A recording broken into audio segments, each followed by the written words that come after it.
All right, welcome back to Not Another Buffalo Podcast. I'm John. I'm here with my buddy Brando here on a Tuesday evening. Brando, what's up, man? How you doing? Living, man. We're living. I'm not complaining. I got one day off until school starts. That's my only. It's the Sunday scaries, but like times 40 because I get forever that. Again. Yeah. The end of summer.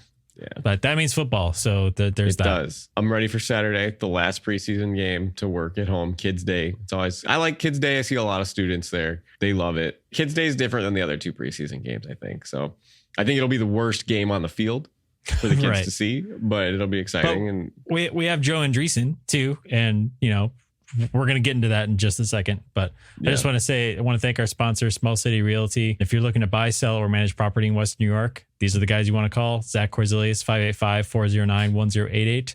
That's 585-409-1088. Small City Realty, Zach Korzelius, buying, selling, or property management in Western New York. That's who you call. Yep. So Joe Andreessen is... And don't forget Ben DiNucci. Wait. He's the quarterback. He's the backup quarterback. Yeah. He is, yeah. But he might play the whole game. He might, but I feel like there's a little bit less of a Cinderella story going on. But maybe that's the Cinderella story that we're missing, right? Because no. There's no Cinderella story here. Joe, Fearless Joe is a good story. Okay, so you said this in the group text. You said, like, not a big deal. There's hundreds of them in the... No, don't throw me under the bus here. I'm totally throwing you under the bus because... No, I'm going to fight you on this because this is big. I'm doing research on past, Bills UDFAs who made the team, and I don't even know how many of these guys were tryout guys because they probably just, went undrafted, got signed right after the draft for most of these guys. I have a list for you, so you don't have to look it up. Don't worry. Okay. But this is huge. This guy grew up in Buffalo. All of it, and we're like, oh, shoot, decimated at linebacker again. Matt Milano out till at least December, at least. There's other injuries, Balin Spector can never stay healthy, and he's the kind of depth linebacker that we kind of need at this point. And all of a sudden, here comes Joe Andreessen, and he has the preseason game of his life. And I know, like, grain of salt, we've watched Nathan Peterman have the game of his life, but he looks like he belongs out there.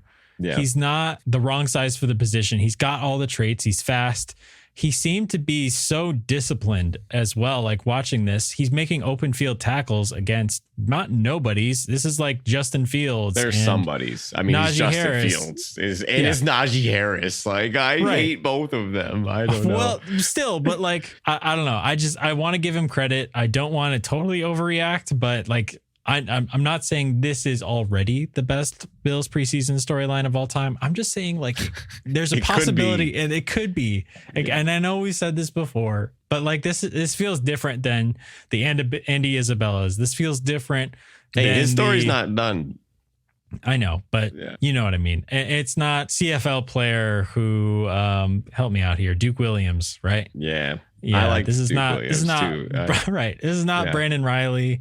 Insert drought player here who we thought was going to make the, Christian make the Wade. Difference on the routes. Christian Wade. Yeah. And Christian He's the Wade, all-time story. He's the number one story. I think he is. Yeah. But 2 touches for 100 yards and 2 touchdowns. I think that's like the best. Well, that was probably the best preseason game I ever saw. Just one touchdown. He almost made it to the end zone on the second one. He got tackled on the second one? He got tackled right before the end zone. It was really close. We should give it to him. I don't know. I know. Yeah. Well, do you remember? Okay, this is a stupid story. Do you remember? But this is one of those things like if you're a good coach and he gets tackled at the one, give it to him 3 more times. Give him 3 more handoffs. Yeah. So do you remember in modified football, 8th grade, I was corner, but I joined late. Lost 50% of our listeners. So I'm in middle school. Now think about this. Keep going. Skinny guy, and I got the large pants. They didn't fit me, right? So I'm playing corner, and I get an interception, and I'm running. And I got like nobody around me, and I start losing the pants. They start coming down, and I got tackled at the 2-yard line. So I didn't get the actual pick six. I got tackled too. But our coach let me run it in as a running back. He's like, "You earned this." He's like, "You should have had a pick six. You're losing your pants. You run it." So he gave me the handoff for the touchdown, and I thought that was cool.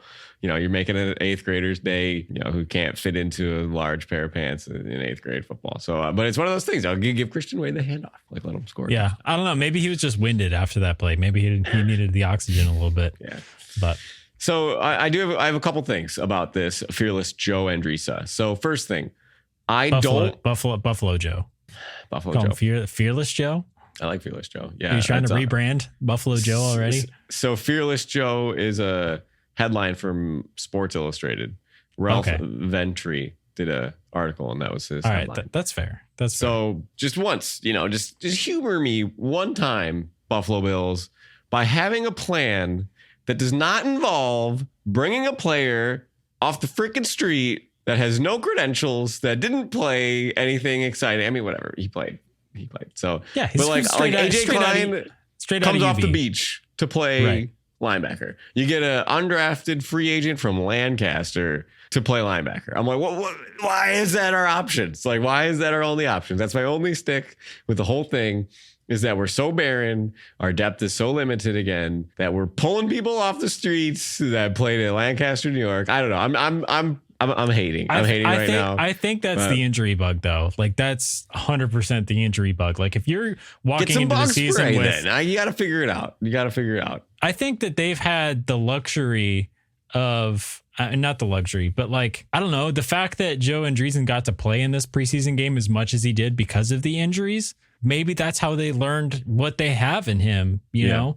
Like, maybe that's what it takes. Like, sometimes these guys play different when the lights come on compared to, in practice and stuff like this. And Joe Andreessen was like, I'm Rudy out here for that entire game. Rudy. Yeah, he's a lot bigger than Rudy. So here's my overarching point with this is I think it's cool. All right, it is cool. I think there's 100 undrafted free agents in the preseason right now that probably half of them have flashed. That does not mean they're going to stay. It does not mean they're going to flash forever. The batteries die on a flashlight. 12 tackles flashed. No, I agree. But I think that having this player be successful, I'm not trying to take away anything from him, because it takes a good player to take good coaching on defense. And this is going to be an overarching part for this whole season, because Sean McDermott is here to earn his money this year. This is the whole point of having a defensive coach as your head coach, to be able to rally somebody who came out of Lancaster High School to play in an NFL game and make 12 tackles. This is where you get Christian Benford to play well. This is where you have DeMar Hamlin to play well, and Mike Edwards, and you name it, Terrell Bernard.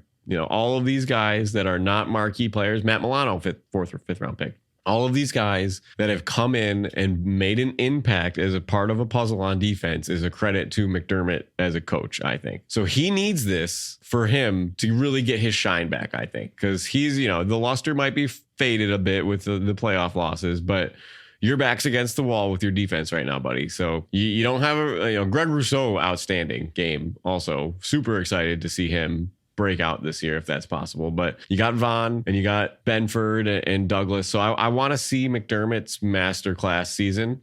So my next question for you, John, you have Fearless Joe. He steps in. Bobby Babich is part of that too, probably. As I was DC. just going to say, like, I didn't want to cut you off, but like, this is a Bobby Babich tweet. Yeah. Like, so here's my, last question for you, John. Sure. With the injuries, with an undrafted free agent starting at the Mike linebacker position, we're in the green dot. We got to see something from McDermott here. Do you think over under top 12 defense in the NFL this year? Well, under being better or worse? Yeah. Over top 12 means better, like into the top 10. Under is worse. I didn't know if you it's like turning the AC up or 12. Down. Right? Yeah, exactly. It's exactly like that. I'm still going to go top 12 defense, because 12? Top 12, yeah. Do you, like, is 12th, like, would you be happy with 12? 12th would be my expectation. Anything above that, I'd be happy. Anything below that, I'd be disappointed. These games might be tighter than they usually are when the Bills win. Their average margin of victory when they do win is usually up there. It might be, squeaking out a couple more wins along the way. But also an important note when it comes to Joe Andreessen, as he was playing the Mike linebacker position, which if you're rooting for him to start alongside Terrell Bernard, which obviously is a little bit of a long shot, that's the will linebacker position that Matt Milano plays weak side. So that's is that what we're will probably going to is weak, like will and weak. Okay. Why do why do they call it will? I don't know. And Mike and Will, so they're buddies. Yeah. So you're going to have Dorian Williams most likely filling in that spot, but I don't know. I mean, Dorian Williams has a lot of really good traits. He's physical. He's very good at recognizing run plays, stuffing run plays, getting to his gap, moving forward. But when it comes to the backpedaling stuff like that, he's not as good in coverage as, a Matt Milano, which, I mean, who is it, but so we'll see how that goes. We'll see how that progresses along.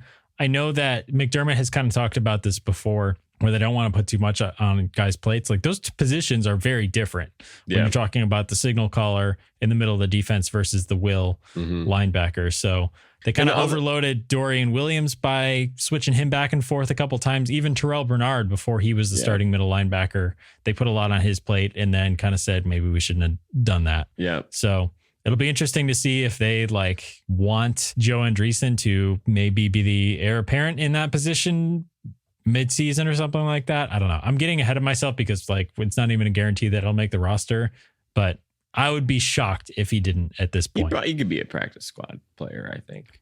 Do you think he makes it to the practice squad? Because you got to clear waivers to get on that practice squad. Well, I said it earlier in our group chat. There's 100 other undrafted free agents. There are not 100 other Let's search it undrafted right now. free Let's agents. find it. Brandon, are you telling me that there's 3 guys per team who have flashed as much as he has? Who are the other 2 on the Bills? Let's start with that. Who are the other 2 undrafted free agents that you think have a shot to make the roster at this point? Probably Jake Browning's gone. All right. 3 per team, and that's just average. That's just average. All right. So you know what it is giving me vibes of though? Mark Wahlberg with the Eagles, Invincible. Dude walks on, right? I have not seen that movie. You haven't seen that movie? Oh, it's a great movie. It's a great movie. The guy, they're holding open tryouts. I do like some classy Marky Mark or classic Marky Mark, but it's Vince Papale and he's like 30 and he walks on as a 30-year-old. Maybe he starts at special teams and turns into a wide receiver. He starts as a gunner. It's a good movie. It's on Schmetflix, maybe one of those. No, you're thinking of The Rookie, the guy who walks on at 30. No, that's a great one. I'm kidding. Yeah. No, I like that movie. I had it on VHS as a kid. Yeah. Anyway, so we watched it a lot. Yeah. Obviously, Joe Andreessen would have to do a lot in his Bills career to become the best undrafted free agent to be, come to the Bills and then grow their career. I think there's a lot. I do have a list. So we'll start. I actually stole this list, so credit to Ronnie Eastman from Buffalo Down, former Buffalo Rumblings guy, wrote an article on this in June, just talking about undrafted free agents that might make the roster. So shout out to him for being ahead of the curve. But I just wrote down some notable guys. He had a couple guys down there from the 60s that I didn't write down because I didn't know who they were. And obviously it's kind of hard to compare the undrafted free agent market of the 1960s and the modern era of football. So anyway, I have Levi Wallace down. Obviously ended up contributing quite a bit. He came in as an undrafted free agent rookie. Fred Jackson, obviously, the man coming out of D2 or D3 or whatever it was. Was it D3? It might have been D3. I think it was D3. Yeah. Co-college. That's right. Yeah. That's the one thing you need to know at Buffalo Trivia every time. Yeah. And then Jason Peters and Kent Hall. Jason Peters is probably you could make a case for him at the top of the list as well. He 100%. He might be one of the best left tackles ever. Right. And the reason why he was undrafted was because he was a tight end when he was coming into the league. So obviously converts to tackle and becomes, Hall of Famer. So anyway, obviously that's a tough mountain to climb and we're getting way ahead of ourselves with Joe Andreessen.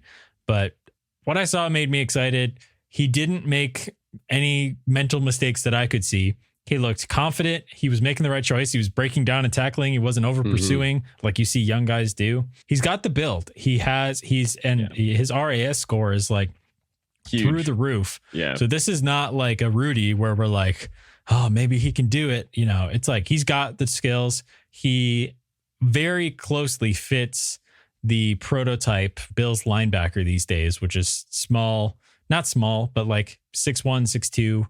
That's small. 230 pounds and can run and is fast. So I have a stat for you here about him. 12 tackles, which was a game high number. 2 tackles ended drives for the Steelers, and 5 of his hits were gains of 3 yards or less. So, that's half of his tackles were game impactors. Right. Half of his tackles impacted the game positively. More than just a regular old 4-yard tackle. So, well, I'm not somebody who goes back and watches the All-22, but you follow all the guys who do, and it looked as good on the All-22 as it did live. I don't think we were overreacting whatsoever. So a lot of good stuff there. Well, I hope he's enjoying his week right now. I'm sure he is. Let's hope he enjoys his Bills career. Yeah. That might be this week, but I'm hoping it's more than just this week. So have you ever seen Lancaster's facilities? No, I remember Lancaster for going to the Speedway as a kid. Yeah, it's sweet. So like Lancaster, Clarence, Williamsville, all these rich suburbs out here in Buffalo. You know, Joe Licata comes out of Williamsville, plays at UB, also maybe a little tryout for the Bengals at one point. Maybe I'm mixing him up with somebody. But yeah, they have good football talent here. Usually it's not a national thing. You might get a small D1 player here or there, but it's cool. You know, they have they're class A, class AA in New York State, and they're big schools. They have a huge facilities. I mean, Clarence has a field house from the Salvatore, so it's like all this stuff. So anyway, it's just big stuff. So it's cool to see it put on the map. You know, it's good for the school. So yeah. Well, let's move to your Curtis Samuel with the turf toe right after you placed the bet for his over on yards. Yep. Now, not time to freak out yet because he'll probably be back in the first few weeks of the season. But well, let's talk about this for a second. I was gonna say, are you still drinking the Kool-Aid? My Kool-Aid's a little watered down because Chase Claypool has turf toe and he's out for the year. That's what they released him with for his injury settlement. You ever have a problem with your toe? You ever hurt your toe? No, I never really did. All right, let me tell you. Yes, it's terrible. I was working sports camp for the Y, and I went to kick a soccer ball, and I kicked the cement ground before I kicked the soccer ball with my big toe. I swear I broke my toe. It got to be huge. I couldn't walk on it, but it's not just like a little bit of pain every step. It's like a shot up your leg. Like it hurts real bad. And I know turf toe is obviously a little different, but it's a sprain of the metatarsal phalangeal joint. So it's the MTP joint. So, and it's when it's bent past its normal range of motion. So it's like, you know, like if you bend your finger all the way back, it's not good. So it's hard to recover that and stay in shape. So, I mean, even if you're on a bike, you know, you got to use your toes for the pedals. I don't think you realize how much you use your toes until you hurt them. So I'm really hoping this is because we're in a tough spot in the receiver room if he misses any real time. And it makes me nervous for this Cardinals game. I think the line for the Bills is 7, maybe for that game, 6.5, 7. And that number looks more and more appealing to me the more injuries that we get. We'll save these picks for our episode before week 1. But we need him. I need him to be on this team. I need him to be a weapon. I need him to make $45 on my bet that I placed on his over for yards. I need him for my fantasy team. I just drafted him. So I'm worried. I am a little worried. I'm nervous about the depth. I don't know. It makes me anxious. I just want to get done with the preseason. So this is from Banged Up Bills, which is a great follow. Dr. Kyle Trimble. Yeah, he's on Joe Marino each week through the season too, which is a great spot to listen to. Discovered him when Vaughn got hurt. Yeah. I remember. So he says that he didn't see anything happen in the preseason game, but it's likely he was injured on the 12th of August, which is actually a little while ago. So the median recovery for RTP is 28 days. And so that gives him 26 until the home opener to rest. So he might be ready for that. And if not, you know, probably the Thursday night game. But I don't want to get ahead of myself, you know, but I'd rest him for the opener. To just that 2 days early. Even if you shoot it up with something and you put them you don't want to make it worse, especially when you're playing on turf in the Bills Stadium for that first week too. So it makes me anxious. That makes me anxious. So we'll see. This is why we need grass, guys. We need grass. I know we're getting into the new stadium. Yeah. Every stadium in the NFL should have grass. They do it for soccer in Europe. And it's funny it's called turf toe, though, because it can happen on anything. I guess it can. The flexion of your foot, though, you know, when Josh Allen had that quarterback sneak with the Titans? Yeah. Like he had all that pressure. Yes, you were there. I remember that. There, yeah, that was tough. So all of that flexion, all that pressure on that toe, I guess on turf, the grass doesn't rip. So it would increase that joint pressure. Whereas on grass, you saw it with Josh, the grass gives away. So the pressure goes away. Yeah. So, you know, maybe we win another game. Give to it. But Josh gets turf toe. Right. Right. So. I don't know. I like, do you feel with the injuries that the Bills are just kind of getting their bad luck out of the way first? Like I've seen tons of speculation, you know, because it's like we used to know the Bills as this team that had one of the best injury records in the NFL. And maybe this is just regression to the mean with that because we used to credit the facilities, the training staff, what were we thinking? Which everything is still in place, right? Yeah. Yeah. And injuries bit them last year. It's probably the reason that stopped their season. Injuries was probably the main cause that they lost to the Chiefs, honestly. Like I give them a win in that game if they have their linebackers. One of them even. Yeah. Yeah. I saw that the Chiefs didn't play a starting linebacker until the Super Bowl. Really? Yeah. Which is because just of injuries for them. Yeah. So everyone has it. Everyone gets through it. But I don't know. I guess the last thing I want to talk to you about is the situation at backup quarterback, because poor old Mitchy Biscuits. I mean, I guess he's not old, but poor Mitchy Biscuits looks a little lost out there. And I'm starting to get concerned. He has what, like a $2 million guaranteed contract? Yeah, it's bad. And so you're going to, I mean, add it to the dead cap this year, right? Like that's a huge pile of dead cap. Toss it in the dead cap graveyard along with, I don't know. Anybody else want to join him? Anybody else? Yeah. Right. It's tough. It makes me nervous. It makes me nervous too. I've got a lot of anxiety about getting to week 1 here. I hear he's a really nice guy. I've seen him a couple times, him and Josh, buddies, but I don't like him. I don't like watching him play. He misses guys. He's slow processor of the ball. If you're going to go with him, I mean, if Allen goes down, you got to make a move, right? We look at the Vikings last year bringing in Aiden O'Connell, and when Kirk goes down and he has a good game and then he kind of tails off. But when you look around the league, I was thinking about doing this for trivia, but I thought it'd be kind of hard to look up. I wanted to look up any backup quarterbacks that have a winning record. I feel like that number is minuscule.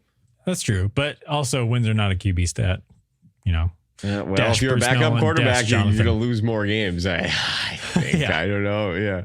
What do you do? I don't know. Everyone's mentioned Tannehill, right? But I feel like Tannehill's just going to wait for a starting spot somewhere. So the only way Tannehill is here is if, crap has hit the fan, basically, and we don't want that. So, honestly, with Mitchell Trubisky right now, I'm not even going to say the I word, but let's say Josh gambles really hard on DraftKings before the season. He's betting Curtis Samuel. He's betting, and so he gets banned. He gets suspended for the season.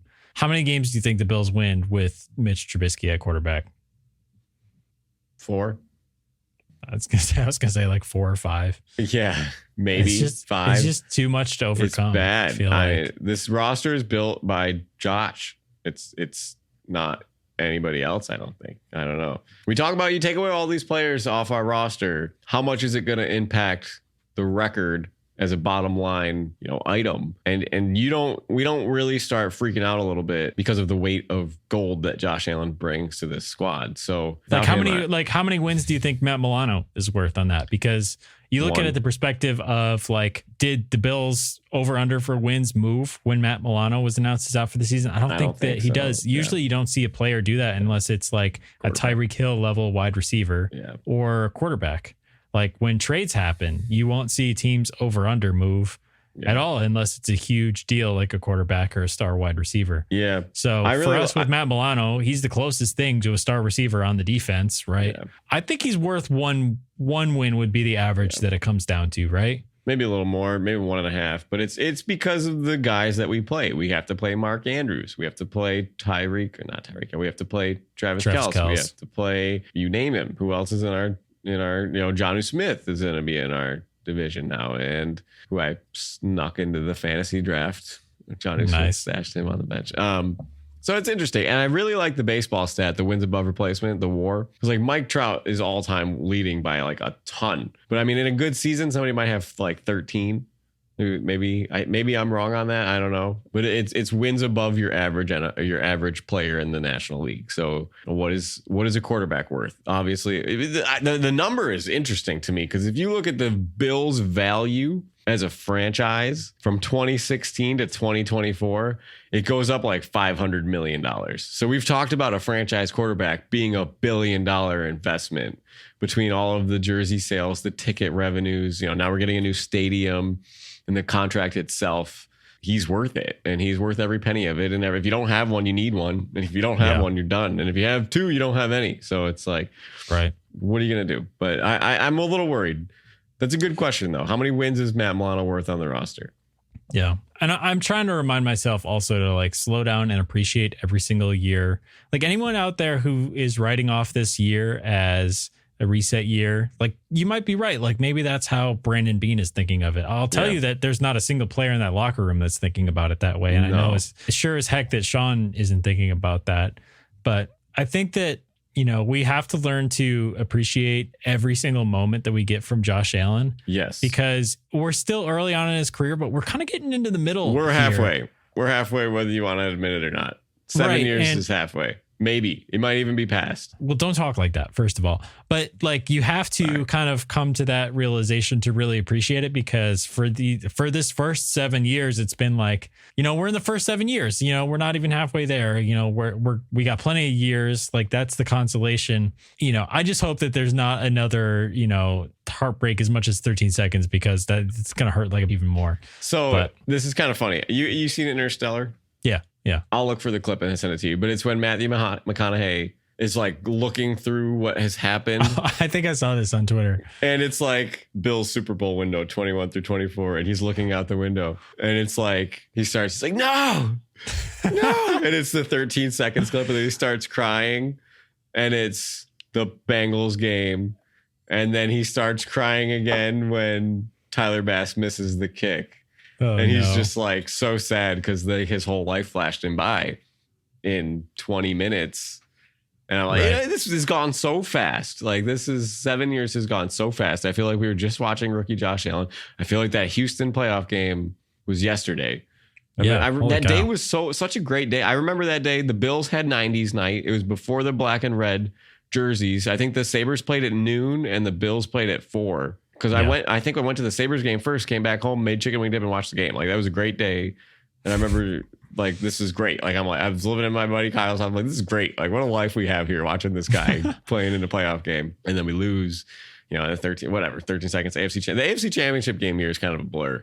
Because, like, we were one game from the Super Bowl. Yeah, that was a little bit surreal. And haven't been back there since. And I think if you would have told me that year, I would have been extremely disappointed, because it felt like, we're only going to get better from here. But anyway, I don't want to get too deep with it. I'm excited for this season. I think that lower expectations are good, because they set you up to be a little bit more grounded. Maybe some of those heartbreaking losses, that every loss is heartbreaking, right? Yeah. Or it's just like, you're not going to have a good day Monday. Maybe it'll be a little bit easier to live with those this year as we go along. So, remember where we were last year? We were 6-6 and ran the table after that. So all is possible. To your credit, through Josh Allen. That.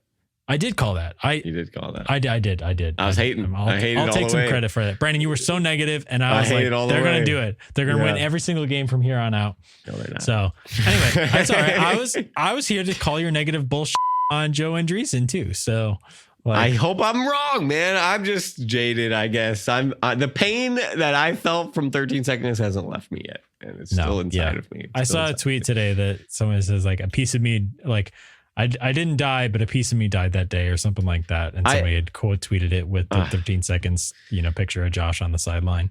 I talk about it all the time at Rothland's when I'm at work. I talk about it with my students. I'm like, something changed that day for me. I was on a wheel. I never gone on a trip like that by myself. I'm like, we're here to see an all-time moment. The guy I sat with, I wonder how he's doing sometimes. The girlfriend that I sat with from Kansas City, that they were very nice people. But I wish he felt this pain. Like, I wish he felt that burden.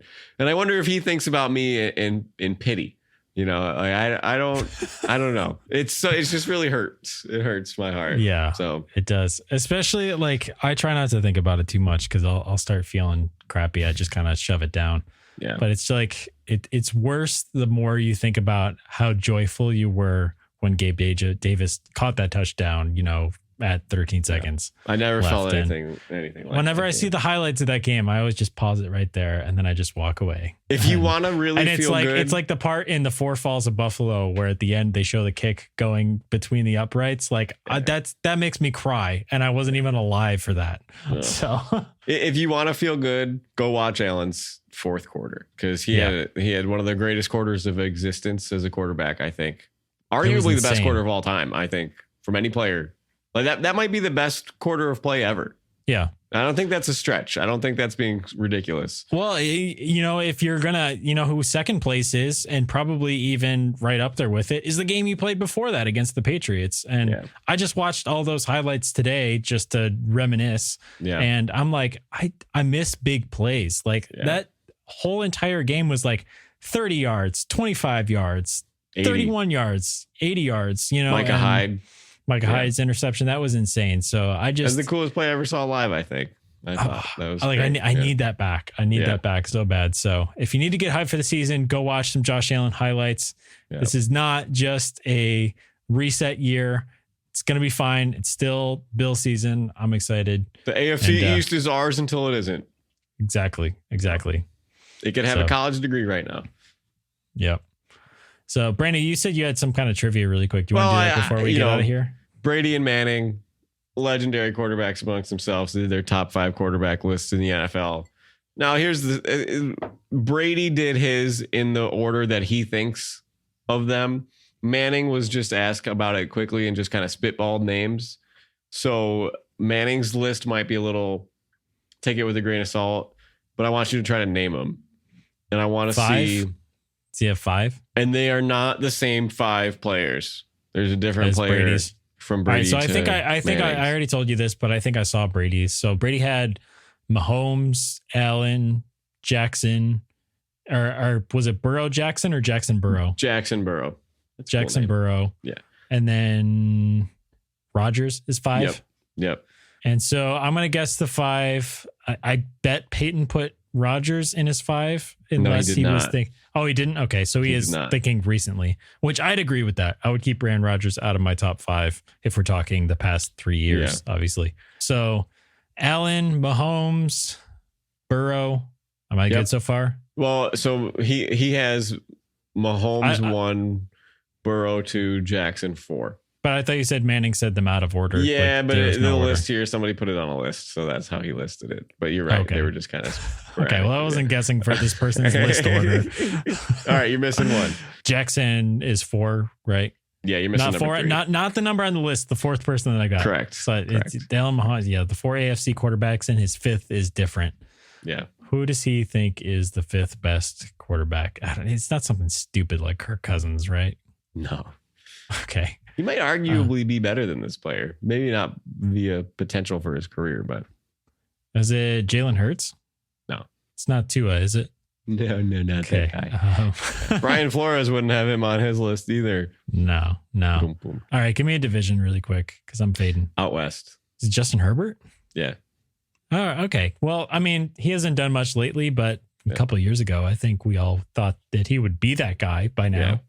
If you look at Kirk Cousins' stats and Justin Herbert's stats, I bet you wouldn't be able to tell them apart just by the numbers, the blank number test.